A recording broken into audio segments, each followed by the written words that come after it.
കട്ടപ്പുറത്തായ ബ്രിട്ടൻ്റെ F-35 വിമാനത്തെ പരിഹസിച്ച് സാമൂഹ്യ മാധ്യമങ്ങളിൽ ട്രോളുകൾ നിറയുകയാണ്.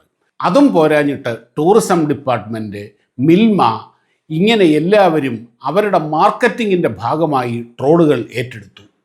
ഇന്ത്യൻ മാധ്യമങ്ങളും സർക്കാരും ഇങ്ങനെ ബ്രിട്ടനെ അപമാനിക്കാൻ വേണ്ടി കൂട്ടുനിൽക്കുന്നു എന്ന ആരോപണങ്ങളും വാർത്തകളും ഒക്കെയായി ഇപ്പോൾ പാശ്ചാത്യ മാധ്യമങ്ങളിൽ പരാതികളും പരിദേവനങ്ങളും വന്നു തുടങ്ങിയിട്ടുണ്ട്. നമുക്കറിയാം, എത്ര ആധുനികമായാലും ഇതൊരു യന്ത്രമാണ്. എപ്പോൾ വേണമെങ്കിൽ സാങ്കേതിക തകരാറുകൾ സംഭവിക്കാം. ആദ്യമായല്ല F-35 തകരാർ സംഭവിക്കുന്നത്. അനേകം F-35കൾ തകർന്നിട്ടുമുണ്ട്. ഇതെല്ലാം മനസ്സിലാക്കാവുന്നതേ ഉള്ളൂ. പക്ഷേ പാശ്ചാത്യ സർക്കാരുകൾക്കോ മാധ്യമങ്ങൾക്കോ ഈ വിഷയത്തിൽ ഇന്ത്യക്കാർ പരിഹസിക്കുന്നു എന്ന് പറയാൻ ഒരു യോഗ്യതയുമില്ല. നമുക്ക് ഈ വിഷയമൊന്ന് നോക്കിയാലോ? റെഡിയല്ലേ? പ്രിയപ്പെട്ട കൂട്ടുകാർക്ക് നമസ്കാരം. സയൻസ് കോർണറിൻ്റെ പുതിയ വീഡിയോയിലേക്ക് എല്ലാവർക്കും ഒരിക്കൽ കൂടി സ്വാഗതം. 2001 ഡൽഹി മെട്രോ ഉദ്ഘാടനം ചെയ്യുമ്പോൾ ഡെയിലി മിറർ, വാഷിംഗ്ടൺ പോസ്റ്റ് തുടങ്ങിയ പാശ്ചാത്യ മാധ്യമങ്ങളിലെ ഒരു ഹെഡ്ലൈൻ ഓർമ്മ വരികയാണ്. Getting 21st century amenities to those who still living in 19th century. അതായത് 19ാം നൂറ്റാണ്ടിൽ ജീവിക്കുന്നവർക്ക് 21ാം നൂറ്റാണ്ടിലെ സൗകര്യങ്ങൾ. ഇന്ത്യക്കാർ എന്നും കൽക്കരി തിന്ന് കരിതുപ്പുന്ന ട്രെയിനുകളിൽ മാത്രം യാത്ര ചെയ്താൽ മതി എന്ന ജന്മിത്ത മനോഭാവത്തിൽ നിന്ന് മാത്രമേ ഇങ്ങനെയുള്ള കമൻറ്റുകൾ വരികയുള്ളൂ. ബ്രിട്ടീഷുകാർ ഭരിച്ചില്ലായിരുന്നെങ്കിൽ ഇന്ത്യയിൽ ട്രെയിൻ വരില്ലായിരുന്നു, വൈദ്യുതി വരില്ലായിരുന്നു, റോഡുകൾ വരില്ലായിരുന്നു, എന്തിന് ഇന്ത്യ എന്നൊരു രാജ്യം തന്നെ ഉണ്ടാകില്ലായിരുന്നു എന്ന നറേറ്റീവ് അവർ പണ്ടേ സൃഷ്ടിച്ചിട്ടുണ്ട്. നിർഭാഗ്യവശാൽ ഇവിടെ തന്നെ പലരും അത് ഏറ്റുപിടിക്കുന്നുമുണ്ട്. നോക്കൂ സുഹൃത്തുക്കളെ, ട്രെയിനോ വൈദ്യുതിയോ വിമാനമോ എന്തുമാകട്ടെ, അങ്ങനെ ഏത് ടെക്നോളജിയും ആര് എവിടെ അതാദ്യം അവതരിപ്പിച്ചു എന്നതൊക്കെ കേവലം യാദൃശ്ചികം മാത്രമാണ്. നിലവിൽ പ്രകൃതിയിലുള്ള സയൻസിൻ്റെ അടിസ്ഥാനത്തിൽ നിർമ്മിക്കുന്ന സൗകര്യങ്ങളാണിതൊക്കെ. അത് ഇവിടെ ആര് കണ്ടെത്തിയാലും ലോകം മുഴുവൻ പ്രചരിക്കുക തന്നെ ചെയ്യും. അത് മാനവരാശിയുടെ സമ്പത്താണ്. ഹെൻറി ഫോർഡാണ് ആദ്യത്തെ മോട്ടോർ കാർ നിർമ്മിച്ചത്. പക്ഷേ അത് അമേരിക്കയിൽ മാത്രം ഒതുങ്ങി നിന്നോ? റൈറ്റ് സഹോദരന്മാരാണ് ആദ്യം വിമാനം പറത്തിയത്. അത് അവിടെ മാത്രം ഒതുങ്ങിയോ?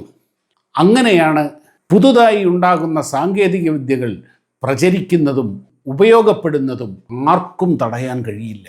19ാം നൂറ്റാണ്ടിലാണ് റെയിൽവേ വരുന്നത്. അത് ലോകം മുഴുവൻ പ്രചാരം നേടിയതിനോടൊപ്പം ഇന്ത്യയിലും വന്നു. അതിനി ബ്രിട്ടീഷുകാർ വന്നില്ലായിരുന്നെങ്കിലും ഇവിടെ ട്രെയിൻ വരുമായിരുന്നു. സംശയമുണ്ടോ ആർക്കെങ്കിലും അക്കാര്യത്തിൽ?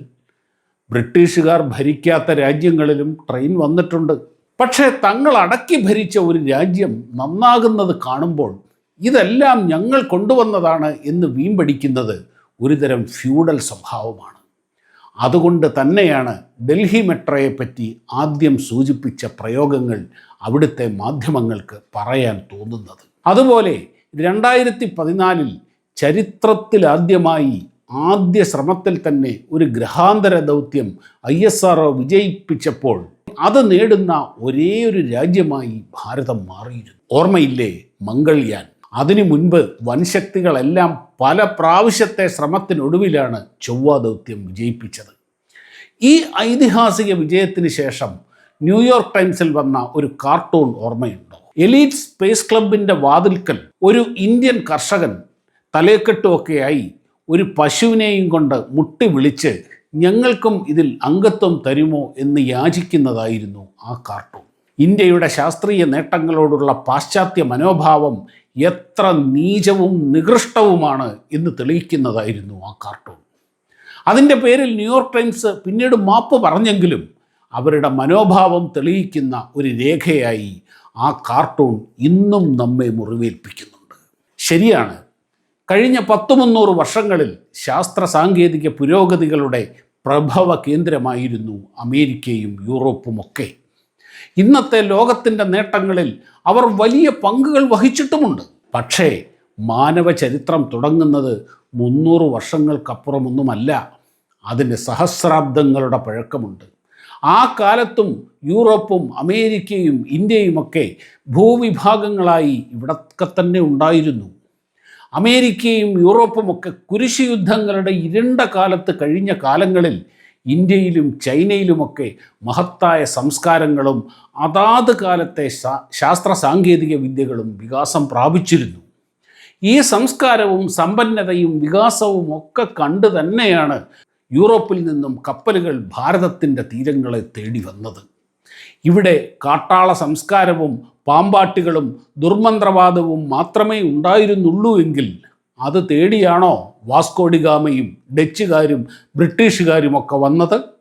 ഭാരതത്തിലെ സ്റ്റീൽ, പട്ട്, ആർക്കിടെക്ചർ എല്ലാം ആ കാലത്തെ മികവുറ്റത് തന്നെയായിരുന്നു. ഈ വിഭവശേഷികൾ ഉപയോഗിക്കാനും കൊള്ളയടിക്കാനും ഒക്കെ തന്നെയാണ് അവരിവിടെ വന്നതും തമ്പടിച്ചതും കീഴടക്കിയതുമെല്ലാം. കിട്ടിയതിൻ്റെയും കൊടുത്തതിൻ്റെയും കണക്കുകൾ നോക്കിയാൽ കൊടുത്തതിൻ്റെ തട്ട് താണ് തന്നെയേയിരിക്കൂ സുഹൃത്തുക്കളെ. അമേരിക്കയുടെ നേട്ടങ്ങൾ എന്നത് അവരുടെ മാത്രമാണോ? അമേരിക്കൻ ജനത എന്നത് ഏതാണ്ട് പൂർണ്ണമായി തന്നെ ലോകത്തിൻ്റെ പല ഭാഗത്തു നിന്ന് കുടിയേറിയവരാണ്. അവിടുത്തെ തദ്ദേശീയ ജനതയായ റെഡ് ഇന്ത്യൻസ് എന്നോ ഉന്മൂലനം ചെയ്യപ്പെട്ടു കഴിഞ്ഞു. ഈ റെഡ് ഇന്ത്യൻസ് എന്ന പേരിൽ തന്നെയുണ്ടൊരു കാര്യം കേട്ടോ, റെഡ് ഇന്ത്യൻസ്. കാരണം കൊളംബസ് തേടി പുറപ്പെട്ടത് ഇന്ത്യയിലേക്കായിരുന്നു, ഇന്ത്യയിലേക്ക് വരാനായിരുന്നു. പക്ഷേ അദ്ദേഹം ചെന്നുപെട്ടത് അമേരിക്കൻ ഭൂഖണ്ഡത്തിലാണ്. അത് ഇന്ത്യയാണ് എന്ന് കരുതി അവിടെ ഉണ്ടായിരുന്നവരെ അദ്ദേഹം റെഡ് ഇന്ത്യൻസ് എന്ന് വിളിച്ചു. അങ്ങനെയാണ് അവിടെ ആ റെഡ് ഇന്ത്യൻസ് എന്നുള്ള പേര് തന്നെ വന്നത്. അതായത് അവരും തേടിയത് ഇന്ത്യയെ തന്നെയാണ്. കാര്യം ഈ ലോകത്തിൻ്റെ ഒരു കോണിൽ ഇന്ത്യ എന്നൊരു വലിയ സമ്പന്നമായ ഒരു പ്രദേശമുണ്ട് എന്നറിഞ്ഞ് തന്നെയാണ് ഇവരെല്ലാവരും കപ്പലുമായി ഇറങ്ങിത്തിരിച്ചത്. ലോകത്തിൻ്റെ വിവിധ ഭാഗങ്ങളിൽ നിന്ന് കുടിയേറിയ ജനങ്ങളാണ് അമേരിക്കയെയും ഓസ്ട്രേലിയയെയും ഒക്കെ ഇതുപോലെ സമ്പന്നമാക്കിയത്. ഇന്ന് സൈനിക ശക്തിയിൽ ലോകത്തിലെ 4ാമത്തെ രാജ്യമാണ് ഭാരതം. ബ്രിട്ടനുമായി ഒരു യുദ്ധമുണ്ടായാൽ ഇന്ത്യയെ ജയിക്കുന്നത് പോയിട്ട് അവർക്ക് പിടിച്ചു നിൽക്കാൻ പോലും കഴിയില്ല. ലോക ഭൂപടത്തിലെ 100 കണക്കിന് രാജ്യങ്ങളിൽ ഒന്ന് മാത്രമാണിപ്പോൾ ബ്രിട്ടൻ. പണ്ട് ഞങ്ങൾ ലോകം മുഴുവൻ ഭരിച്ചിരുന്നു എന്ന് പറഞ്ഞാൽ അതപ്പോൾ, ഇതിപ്പോൾ 21ാം നൂറ്റാണ്ട് 25 വർഷം പിന്നിടുന്ന കാലമാണ്. പണ്ടത്തെ കഥയും തഴമ്പുമായി വന്നാൽ കുനിഞ്ഞു നിൽക്കുന്ന അടിമകളുടെ കാലമല്ല എന്ന് പുതിയ തലമുറ പറയുക തന്നെ ചെയ്യും.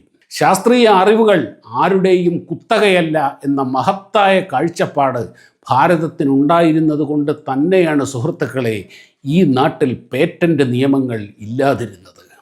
നൂറ്റാണ്ടുകൾക്ക് മുമ്പ് കെട്ടിപ്പൊക്കിയ ബൃഹദേശ്വര ക്ഷേത്രത്തിൻ്റെയും മറ്റും എഞ്ചിനീയർ ആരായിരുന്നു എന്നുപോലും രേഖപ്പെടുത്താത്തത്.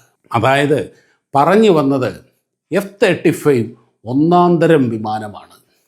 അതിൻ്റെ ടെക്നോളജി ലോകോത്തരമാണ്, സംശയമൊന്നുമില്ല.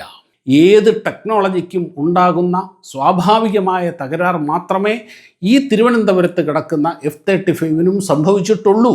അതിലൊന്നും നമുക്കൊരു വിരോധവുമില്ല, ഒരു തർക്കവുമില്ല. വിഷയം അതല്ല.